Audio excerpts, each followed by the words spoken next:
आता आपले फक्त आदिवासीच सांगून राहिलो. मग आपले आदिवासी कोणाला मानू? दगड दगड दगड दगड दगड.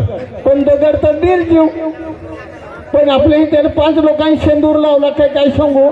अरे देव आहे तो. मग तो आपला आदिवासीचा देव तर दगडाचाच ना.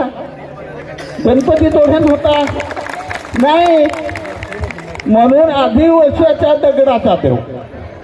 ही खरी गोष्ट ना. अरे मेलो तरी बांधावर पोचले तो दगडावर. तो माली निर्वस्या देव, त्याला साहेब माली निर्वस्या देव. बरोबर आहे ना. म्हणून आपले आदिवासी हा बिगर आदिवासी आला त्याला आपल्याला भरभरून टाकला.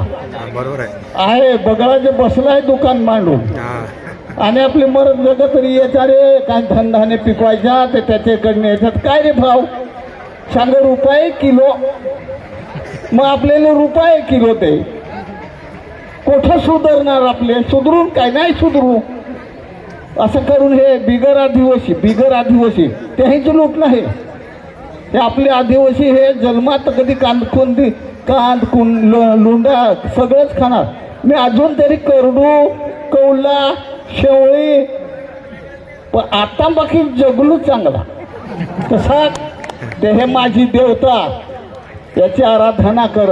आता मी शेत नाही केला तरी ते अळंदी जेजुरी बारामती सन्या सिंगापूर जाणं तारप वाजव. अरे 1 रुपये तरी दे ना. काय फुकटची कला.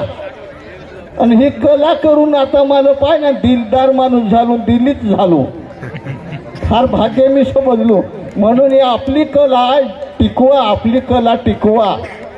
म्हणून आदिवासीचं वर्णन आपल्याला कोणीतरी सांगेल हो आदिवासी नाही तर सगळंच बिगर आदिवासी होतात. तर काकांसाठी जोरदार टाळ्या.